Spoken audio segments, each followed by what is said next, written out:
Bom, boa tarde às turmas do 5º VA e do 5º NA. Estamos aqui com mais uma aula, estamos aqui com mais um conteúdo a ser abordado e, particularmente falando, como eu já destaquei, especialmente para as turmas do 5º NA, um conteúdo do qual eu tenho um apreço muito bacana, eu tenho um apreço muito significativo, porque é um assunto que, a bem de ser bastante pontual, mas ele canaliza em si todos os aspectos praticamente que nós estudamos em termos de direito constitucional, né? Estamos a falar do controle de constitucionalidade. Conforme vocês podem verificar aqui no nosso quadro dispositivo, inicialmente vamos dar uma analisada nos conceitos, depois vamos para as modalidades, das modalidades as formas de inconstitucionalidades, certo? E por fim, os sistemas de constitucionalidade, que são assim apuráveis dentro do nosso direito, que são assim verificáveis dentro da nossa dogmática jurídica, processual, constitucional, ou simplesmente a dogmática constitucional vigente, beleza? Então esse é o assunto que nós aqui abordamos, que nós aqui nos aprofundamos, que aqui então centramos as nossas atenções, centramos o nosso arcabouço de conhecimento jurídico assim apurável, assim destacável, assim verificável, vislumbrável, beleza? Então nesse ponto é que nós temos essa disciplina, que conceitualmente falando, poderíamos dizer que o controle de constitucionalidade, ele vai ser um conjunto, né, de atos tendentes a garantir a supremacia formal da Constituição, certo? Um conjunto de atos. Se nós pensarmos bem, quando se remete a conjunto de atos, eu estou falando fundamentalmente de processo. Ou seja, o controle de constitucionalidade pode assim ser, sem dúvida alguma, classificado, conceituado como um processo, um andamento de atos tendentes a assegurar a manutenção da supremacia formal da Constituição, certo?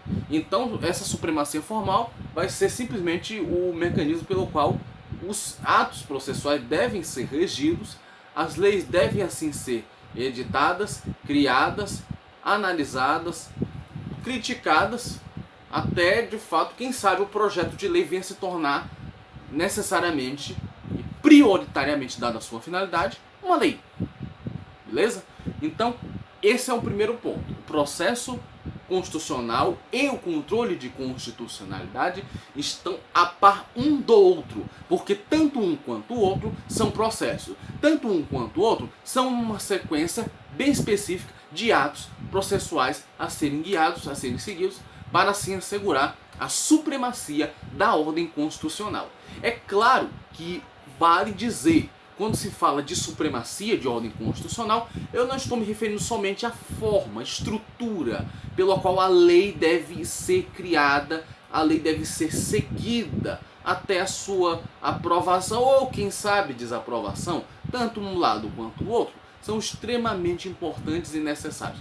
Mas, além disso, eu vou ter, fundamentalmente, a busca por uma supremacia também de cunho material, porque afinal o que a Constituição define enquanto direito material, enquanto uma forma de constitucionalidade material, não é outra coisa senão o conteúdo pelo qual as leis abordam, versam, são criadas, são interagidas com o público, seja o público que vai ser consequentemente amparado pelos benefícios que essa lei trouxer, seja o público que não vai ser amparado, mas que de alguma forma tem um conhecimento, tem uma dose considerável de interesse em saber como é que aquela lei vai ser implantada, se vai de uma certa forma afetar seu direito ou como vai afetar o direito do vizinho.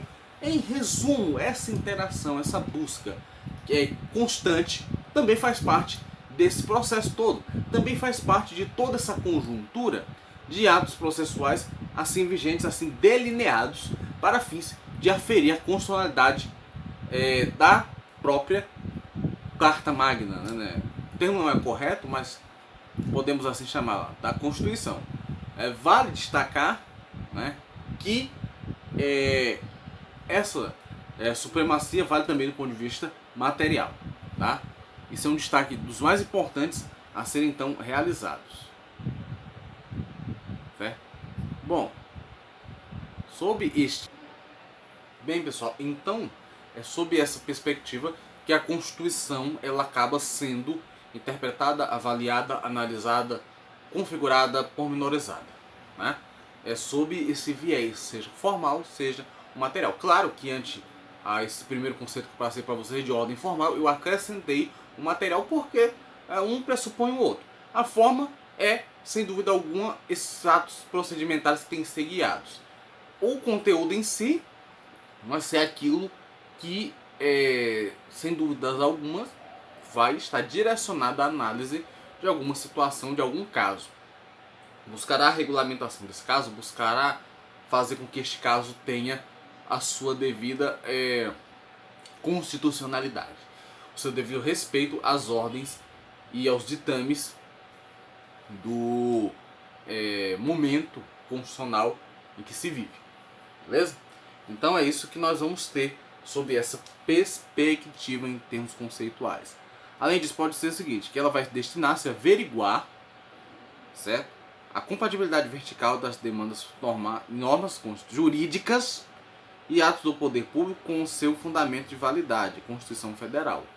Fundamentos de ordem jurídica, interpretações de ordem constitucional, interpretações de ordem legal, sempre deverão estar amparadas no aspecto da sua compatibilidade vertical com o que dispõe, com o que dita, com o que afigura a Constituição Federal, certo? E assim, então, nós temos esse direito processual constitucional assim justificável, certo? Assim analisável, assim determinado, tá?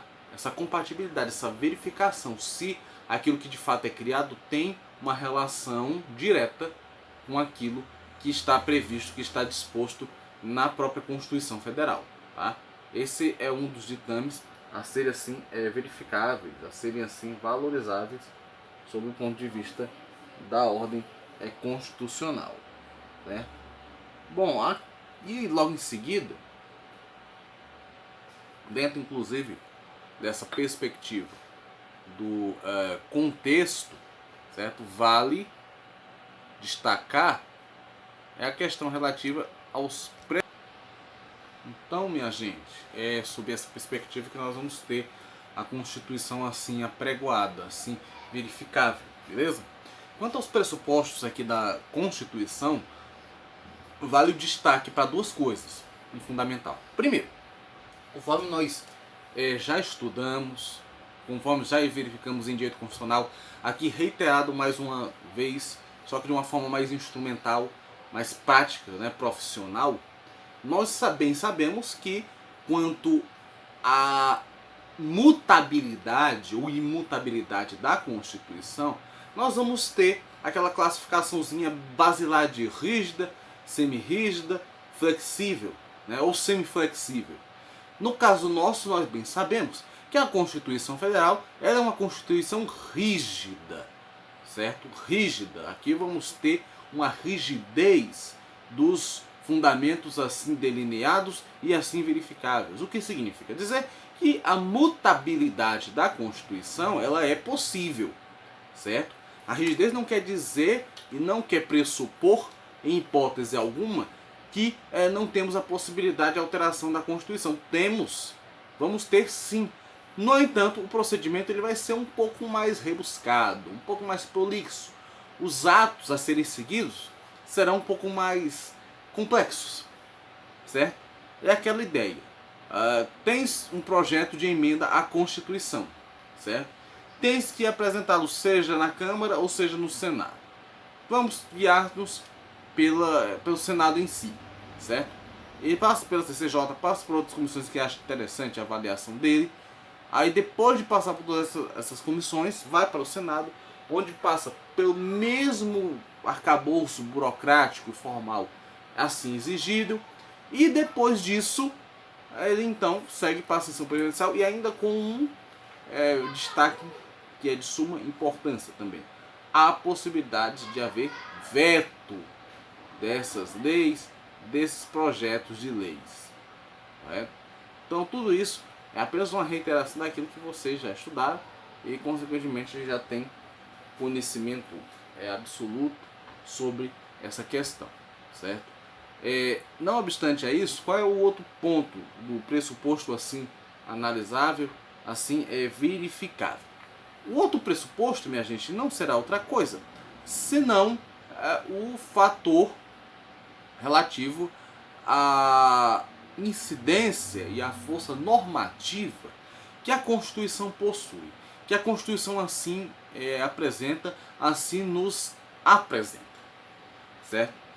E nesse ponto eu vou ter uma disputa doutrinária quanto ao sentido e à conceituação da Constituição, de modo que os seus autores respectivos têm um gabarito extremamente consistente para assim apresentar. Você vai ter, por um lado, a visão sociológica de de Ferdinand Lassalle, quase me esquecendo, gente, esse nome. E por outro lado, eu vou ter a força normativa apresentável pelo Konrad Hesse, certo? A diferença basilar de um para outro está justamente na conceituação que assim apresentam da Constituição, que assim apresentam do direito constitucional e que vai consequentemente desembocar lá no controle de constitucionalidade. Porque veja só, se para Ferdinand Lassalle eu tenho uma Constituição que vai representar as somas dos fatores reais de poder, certo? Em resumo, todos os poderes sentem-se ali representados, sentem-se ali contemplados pelo texto constitucional. Se por um lado eu vou ter isto, Hesse já traz uma outra visão dizendo que de fato é necessário, é pontual, é primordial fazermos com que de fato a Constituição seja cumprida dentro dos ditames legais que ela própria exige do seu procedimento. Isso é ótimo, isso é óbvio, mas a Constituição não vai ser somente isso. Ela é um organismo legislativo que vai lastrear-se por todo o ordenamento jurídico. Ela sempre vai estar presente, ela sempre vai estar constante. Ela sempre será lembrada, relembrada, analisada, utilizada, certo?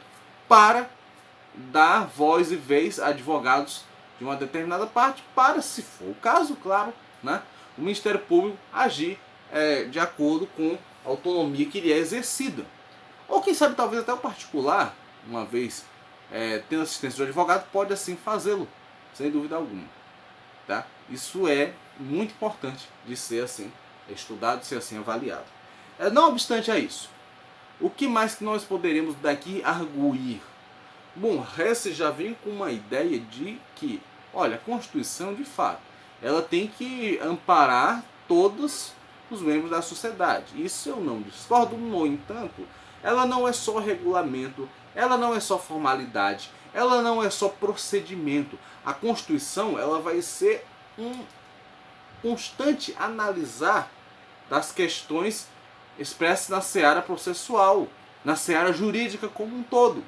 Então ela sempre vai estar presente, ela sempre vai estar constante. Tanto é que é por isso que ela vai ter uma força normativa da Constituição, da qual ela, por vezes, vai agir por conta própria e assim determinar e verificar a primazia de elementos do sistema de ordem constitucional e, por outro lado, uma visão, digamos assim, um pouco restrita, né, da Constituição.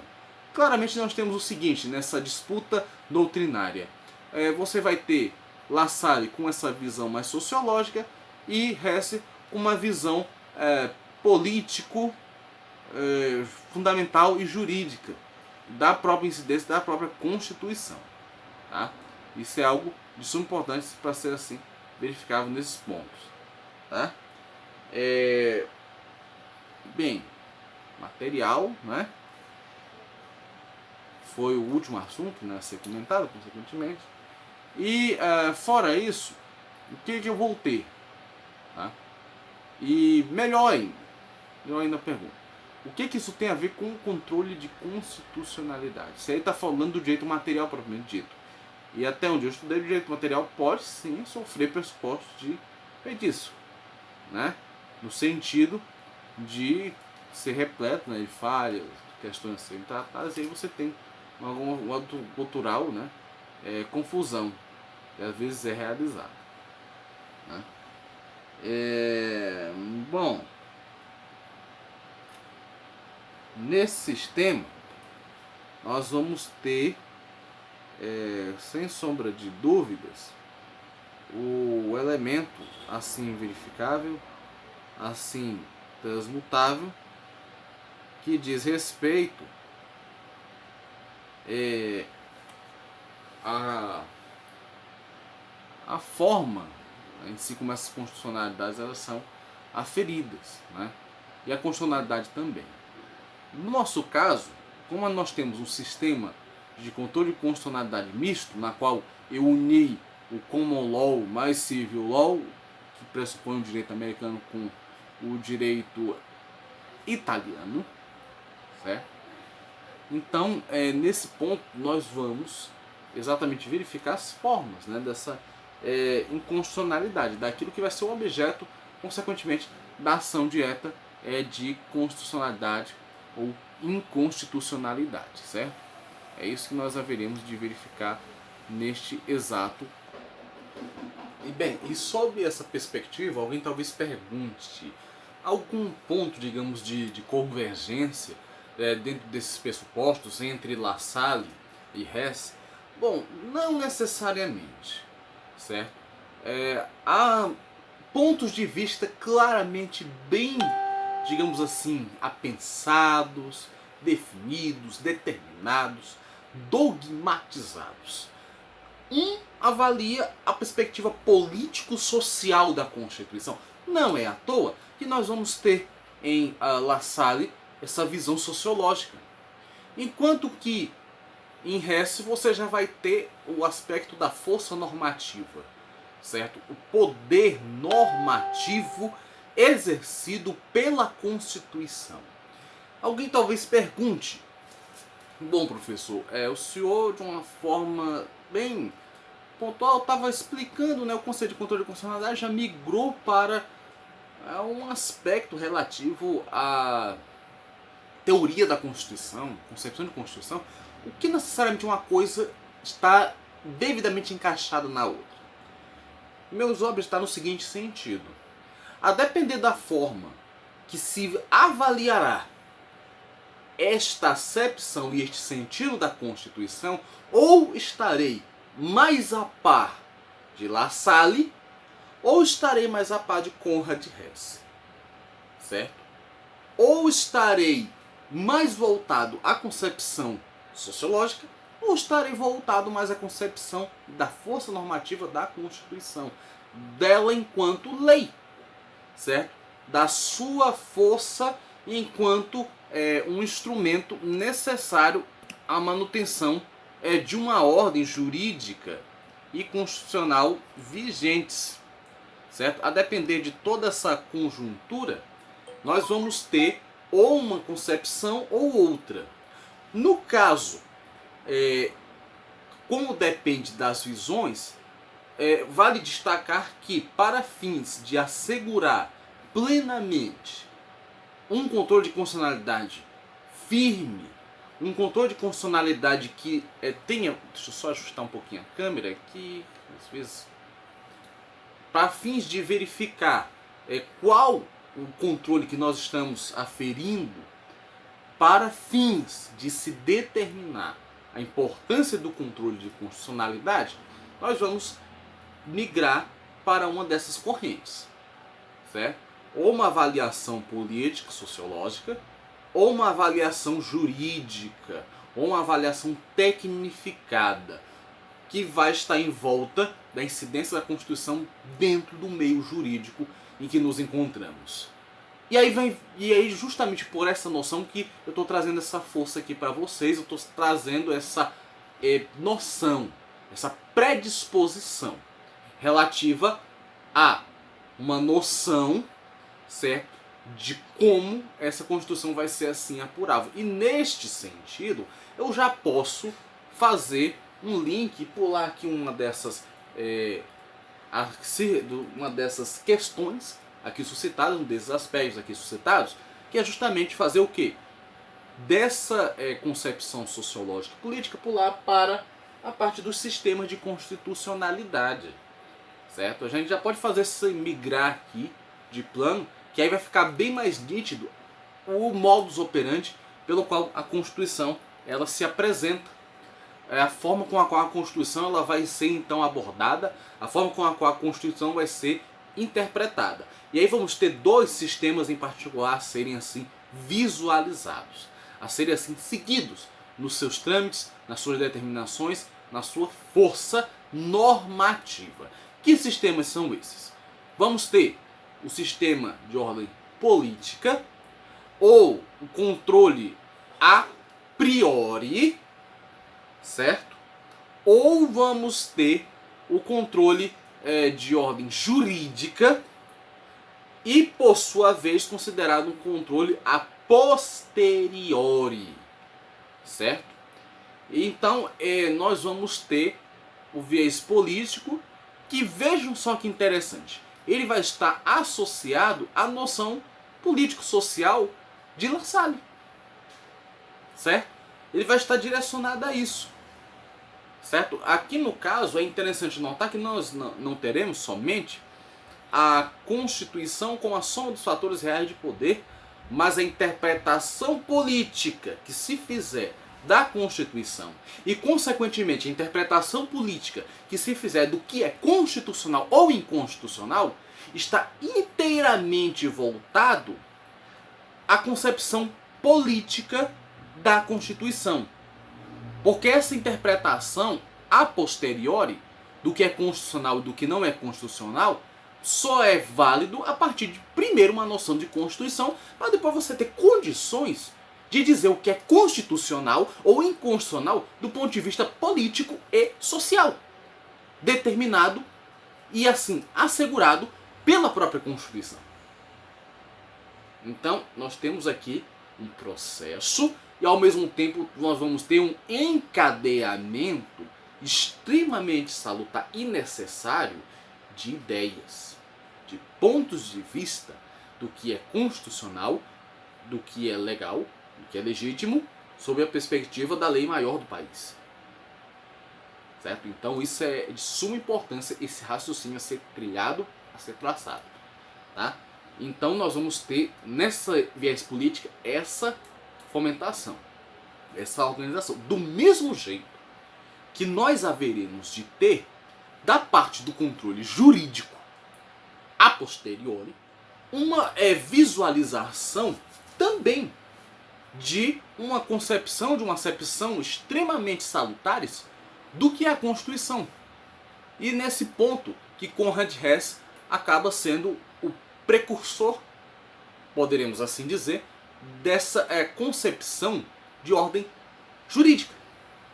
Já que eu vou analisar fundamentalmente a incidência das leis que advêm do processo constitucional de configuração, formulação, estudo crítico de uma respectiva lei. Em resumo, eu quero criar uma lei de acesso a créditos suplementares pós-Covid-19.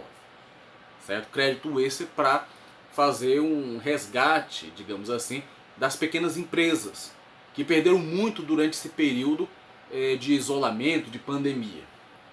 Esse é o meu projeto.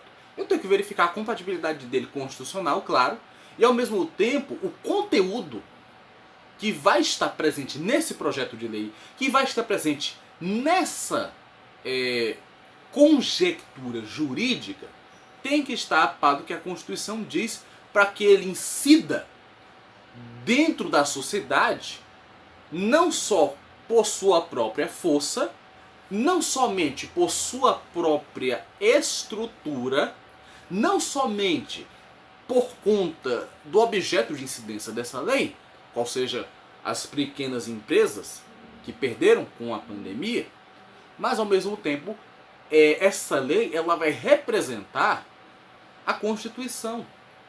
Ela vai ter em seu âmago, desde a sua fase procedimental até tornar-se lei, passando também pelo conteúdo que ela tenha, tudo isso vai ter que ter uma compatibilidade constitucional. É aí que tem a presença de res quando fala de força normativa da Constituição. O que ela vai regulamentar? O que ela vai solucionar? O que ela vai legitimar do ponto de vista legal? O que ela vai confirmar do ponto de vista legal? Isso partindo de pressupostos que tenham dentro da ordem constitucional vigente, né? O que ela vai aferir? O que ela vai confirmar? O que ela vai nos traduzir?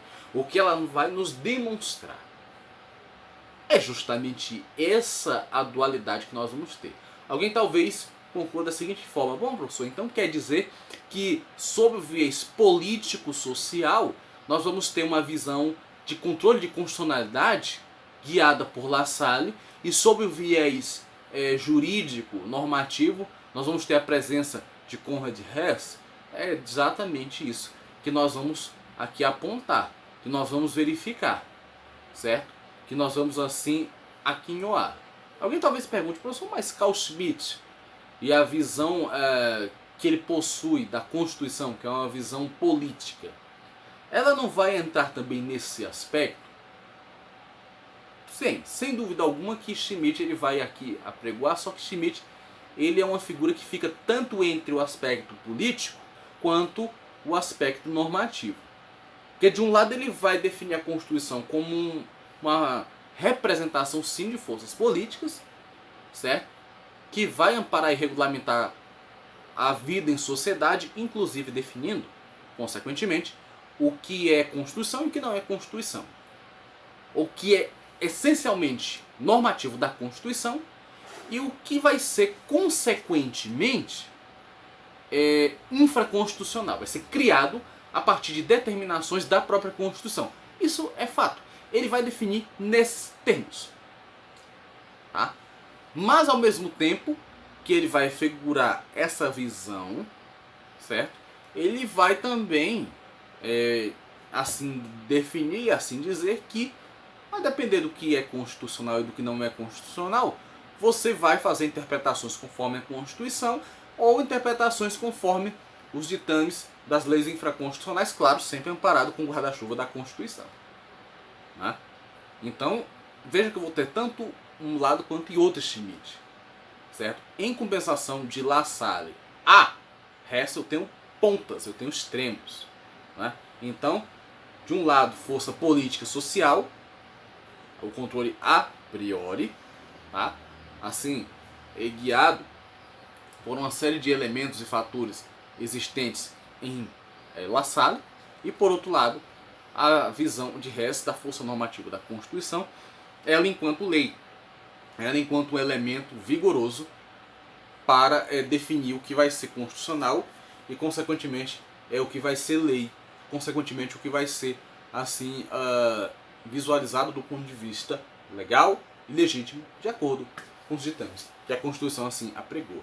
Tá? Isso vai assim ser, digamos, bem estudado, bem trabalhado dentro dos procedimentos, certo? Porque de uma perspectiva sociopolítica, o que nós poderemos dizer sobre a Constituição? Ela vai representar os interesses da sociedade como um todo. As leis formuladas têm que estar em volta à necessidade precípua da sociedade em sentir-se amparada constitucionalmente, certo?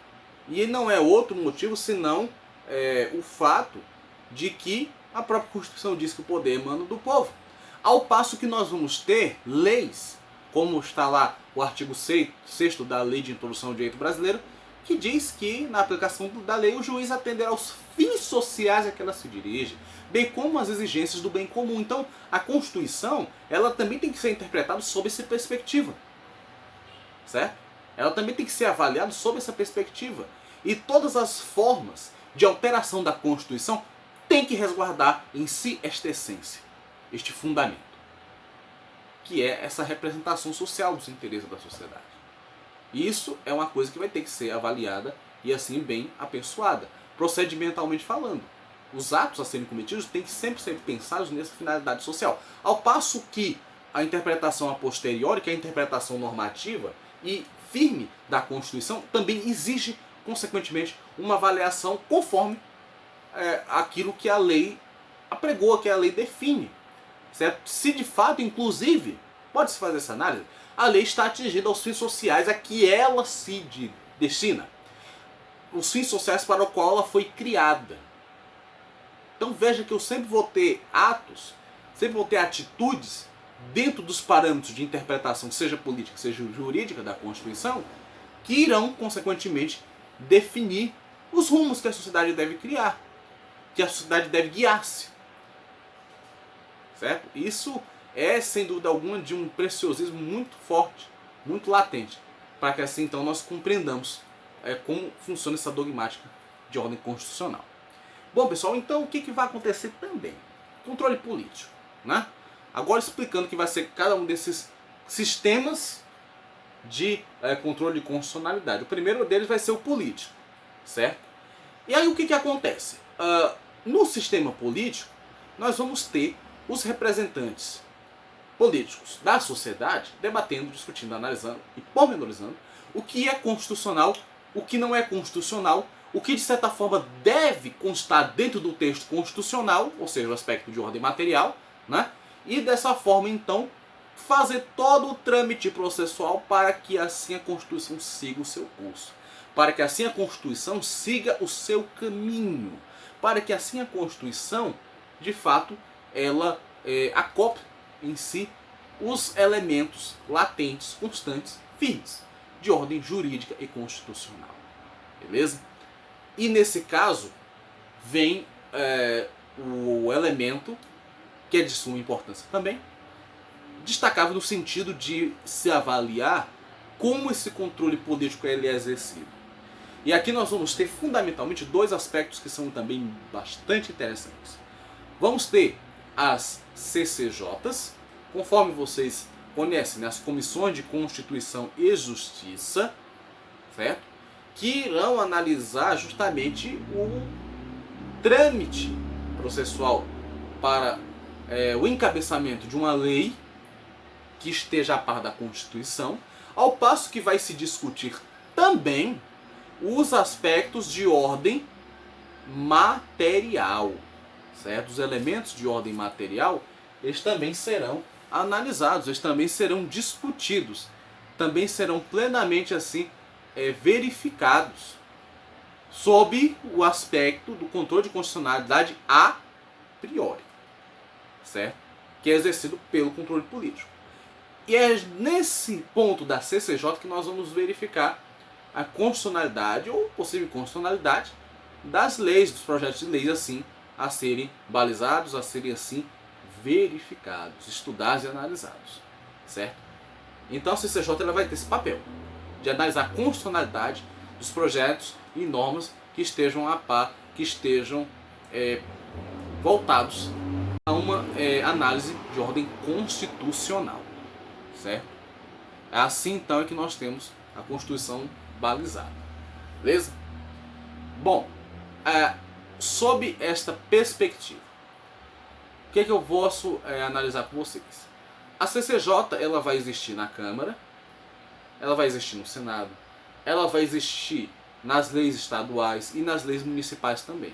Cada um, claro, resguardado na sua devida competência. Porque no caso da CCJ de Câmara e Senado, o ponto é a compatibilidade constitucional com a Carta de Direitos, que representa a maior gama de direitos que nós temos atualmente dentro do país. Esse é um ponto. Agora, por outro lado, veja só que interessante. As CCJs das Assembleias Legislativas vão avaliar a compatibilidade constitucional das leis e projetos de leis estaduais que estejam a par da Constituição Estadual e da Constituição Federal. Em compensação, no que tange as CCJs dos municípios, das câmaras de vereadores, vou ter uma avaliação de compatibilidade constitucional do que está constante na Carta de Direitos do Estado, ou seja, na Constituição Estadual e na Constituição Federal. Alguém talvez pergunte, professor, os municípios têm constituições próprias? Não. O município não tem, e a ideia por trás disso é que basta a Constituição Estadual para reger o estado e os demais municípios. Claro que isso não obsta em nada de um município criar leis orgânicas, os leis municipais, que versem sob aspectos direcionados ao município, né? A forma com a qual o município irá trilhar seus objetivos, suas metas, suas finalidades. Isso é plenamente aceitável, sem maiores problemas. Agora, temos a Constituição Estadual que já ampara muito disso. E temos as constituições que estarão, sem dúvida alguma, em volta das questões municipais, por assim dizer, certo? Amparadas e amparando, consequentemente, aquilo que o município achar conveniente, certo? E claro, sob essas constituições estaduais e sob as leis orgânicas e complementares, ordinárias que o município criar, vamos ter a Constituição Federal, certo? Que já regulamenta, bem dizer, tudo, ou busca traçar em linhas gerais tudo aquilo que é necessário para se chegar a uma regulamentação plena, certo? Então esse é um ponto também muito interessante de ser avaliado. Para efeitos de comparação, pessoal, nós temos as CCJs que vão fazer esse trâmite, né, de avaliação da Constituição. Poderemos ter outras comissões que solicitem análise das leis e projetos de leis que passaram pela CCJ, até chegar, no caso de uma Câmara dos Deputados, conseguir ali maioria absoluta dos votos, vai para o Senado, CCJ do Senado, comissões do Senado, depois novamente a votação até chegar ao presidente da República, que poderá aceitar na íntegra aquele documento legislativo criado e editado no Congresso Nacional, certo? Ou poderá vetar alguns pontos. E o veto, por sua vez, é uma forma de controle político também, a priori, certo? Porque se o presidente veta um projeto de lei, essa lei ela não vai entrar logo em vigência. Ela não vai ingressar, integrar de forma direta o arcabouço jurídico do Estado, o ordenamento jurídico estatal brasileiro. Não entra. Certo? Ela vai entrar depois de promulgada. Então, antes de ela ter efeitos, antes dela ingressar na ordem jurídica e constitucional vigente, ela tende a fazer o quê? Tende a passar por esse crivo todo e pode ser que seja vetada pelo presidente da República. Certo? Professor, os prefeitos têm poder de veto, os governadores têm poder de veto também? Tem. Cada um, como já disse, esquadrado sua devida competência, mas possuem também, sem dúvida alguma. Para fins de exemplo de como esse controle a priori ele é até diversificado, essa forma de você criar comissões que buscam fazer essa análise, esse acompanhamento constitucional, isso é típico, né, de muitos países que compõem o mapa de nações ocidentais e com civilização consequentemente ocidental, né, com características ocidentais. Bem, agora, dentro desse aspecto, vou ter uma diversificação interessante. Porque na França, por exemplo, nós já temos uma forma um pouco diferenciada de realizar esse controle. Lá, enquanto aqui, melhor dizendo, antes de passarmos para lá, fazendo um comparativo. Lá, nós temos o chamado Conselho Constitucional, certo? Que vai fazer esse trabalho que a CCJ faz. Esse conselho ele é formado geralmente por 2 ex-presidentes da República, aí você vai ter o presidente da Câmara de Deputados, pode assim dizer, e o presidente que aqui seria de fato o presidente do Congresso Nacional, né? Lá nós vamos ter o presidente da Assembleia Nacional, certo? É assim que até hoje o Congresso Nacional francês é chamado, de Assembleia Nacional. Então eles vão compor, junto a eles, nós vamos ter, se não me falha a memória, acho que 3 deputados federais, outros 4 senadores, e fora isso vai ter representantes da sociedade civil. Todos esses vão construir esse conselho, de modo que ele vai ser presidido por um dos ex-presidentes que compõe o conselho, correto? E o trabalho desse conselho é justamente fazer esse mesmo trabalho que a CCJ faz, certo? Que é analisar a constitucionalidade ou inconstitucionalidade de leis. Agora tem uma coisa, que é muitíssimo aqui importante de se balizar. Enquanto a CCJ tem força deliberativa, quer dizer, se algo chegar na CCJ e for julgado inconstitucional, ele não vai subir para plenário. Não vai. Fulmina-se ali mesmo.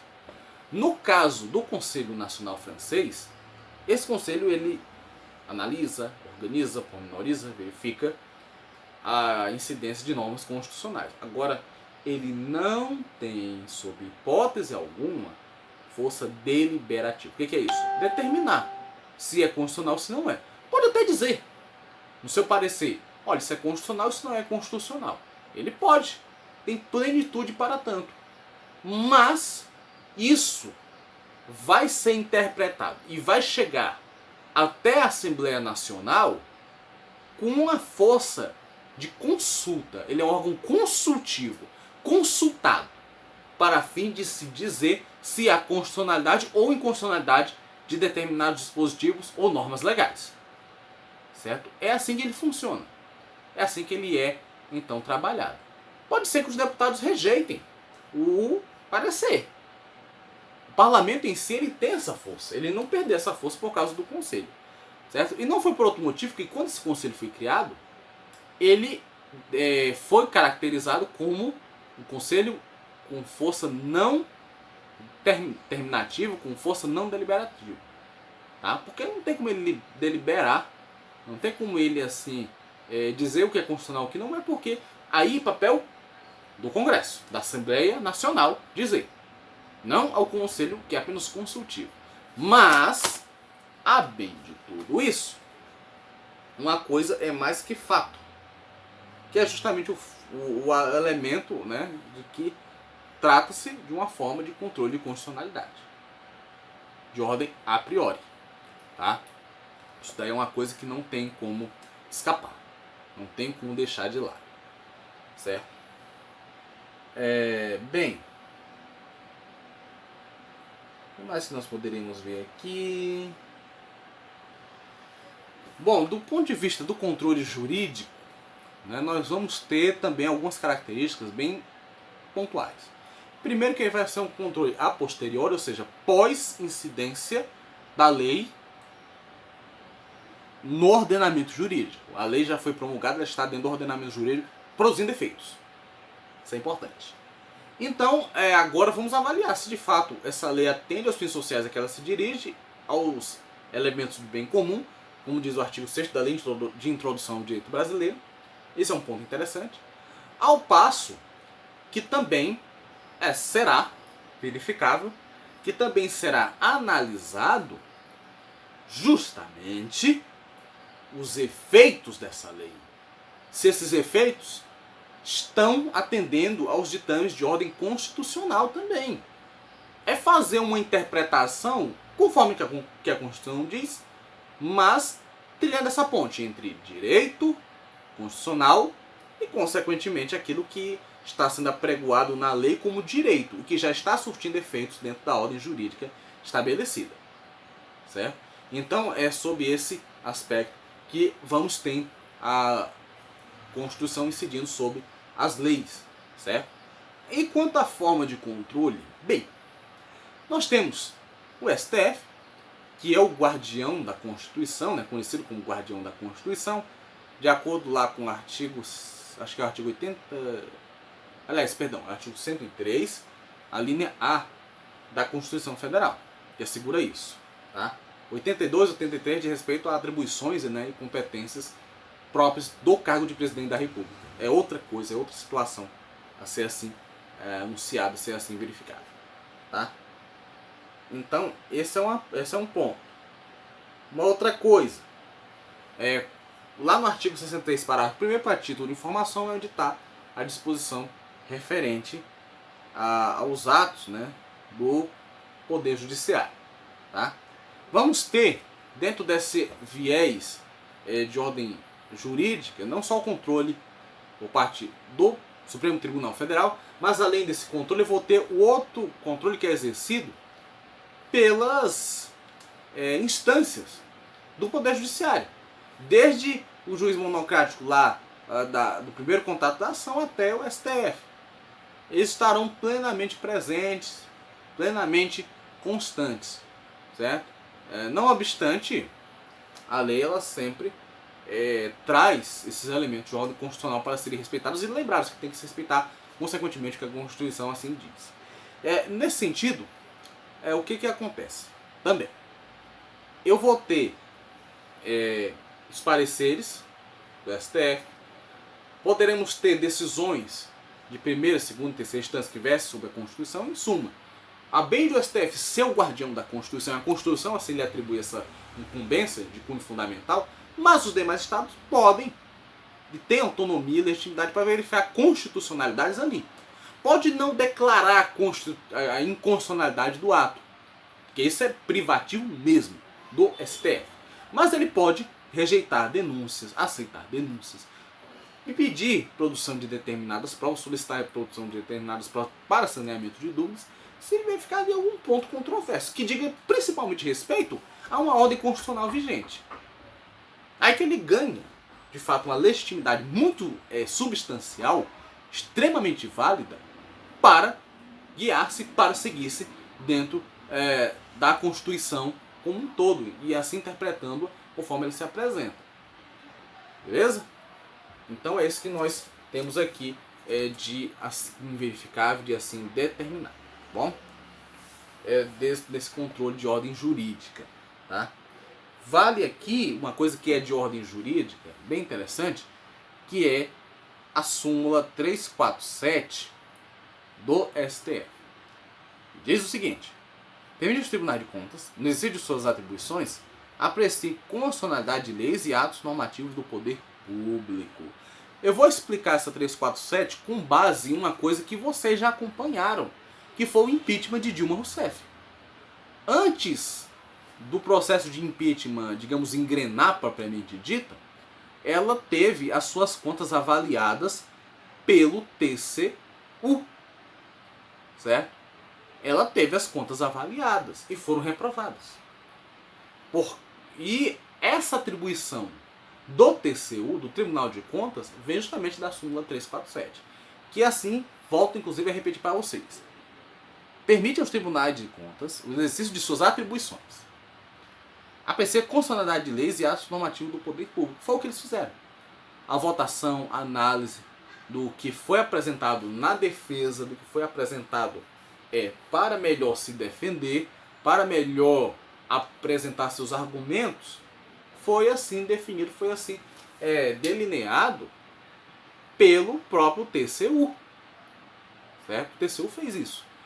E veja, eu tenho uma súmula que define procedimentos, que define a competência do TCU em trabalhar sob essa perspectiva. Tá? Então esse é um ponto também dos mais interessantes, dos mais salutares, dentro dessa ordem jurídica e constitucional vigente. Beleza? Bom, geralmente, meu povo, eu pergunto se vocês têm dúvidas, né? E vocês sabem muito bem disso.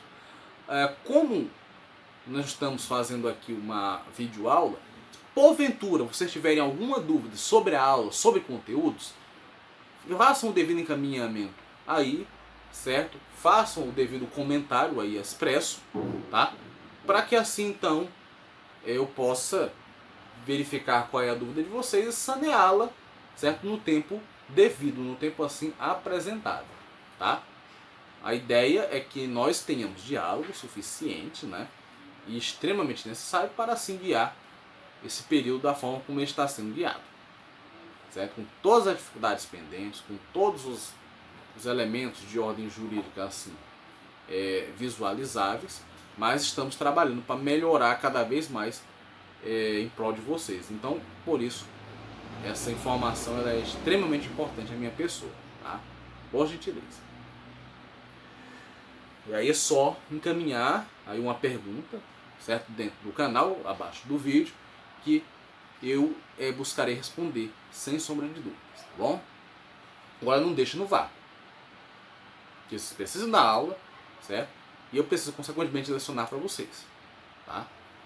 Então vamos lá, vamos a essa cooperação que é um dos mecanismos mais eficazes para a gente poder suportar e tolerar essa situação absurda. né, na qual estamos submetidos. Fica a dica e aí fico no aguardo das perguntas e respostas dos demais colegas. Fico no aguardo. Bom, os sistemas assim, nós poderemos verificar, né, que eu tenho formas de mutabilidade e, consequentemente, forma de imutabilidade da Constituição. Geralmente nós vamos ter real, geral, influencer, né? É isso que nós vamos ter dentro da ordem constitucional vigente. Tá?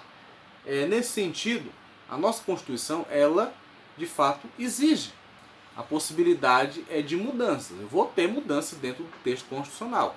Essa possibilidade. Só que, e aí vale a ideia, né, presente e constante. O fato de que a Constituição ela vai ser alterada, e pode ser alterada por emenda constitucional, mas vai ter um procedimento mais rígido, né?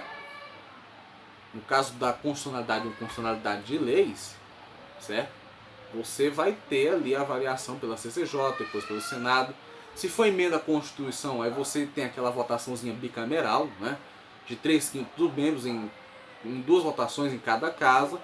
Depois a emissão de um decreto legislativo, vislumbrando a constitucionalidade daquelas leis, daquelas disposições, e a posteriori a decretação do presidente no intuito de dizer, né, olha, a Constituição vai ser emendada nesses termos, conforme está assim disposto. Tá? É assim que nós vamos ter essa proposição assim, verificável. Certo? Bom, nesses termos é que nós vamos ter os controles de ordem sociológica, jurídica, certo? E mais uma vez, repetindo, por gentileza, qualquer que seja dúvida, qualquer que seja sugestão, qualquer que seja comentário, encaminhe. Pode encaminhar aqui pelo YouTube, pode encaminhar pelo telefone, que eu estarei apto a ouvi-los da melhor forma possível. Tá? Nós estamos aqui com 52 minutos de aula e ainda, né, restaria-nos começar a estudar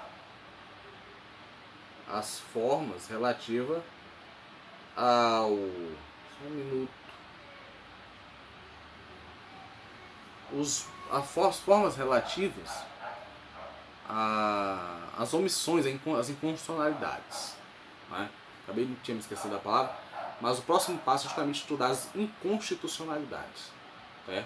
Vamos ver as principais e no momento que vai ser definido a vocês, que eu vou definir, vocês farão um trabalho, uma atividade avaliativa sobre outras formas, não tão conhecidas assim, mas que também são elementos que podem produzir inconstitucionalidades. Certo? Então o nosso trabalho vai ser esse. No próximo vídeo eu vou tratar com vocês fundamentalmente, vai ser um vídeo rápido, certo?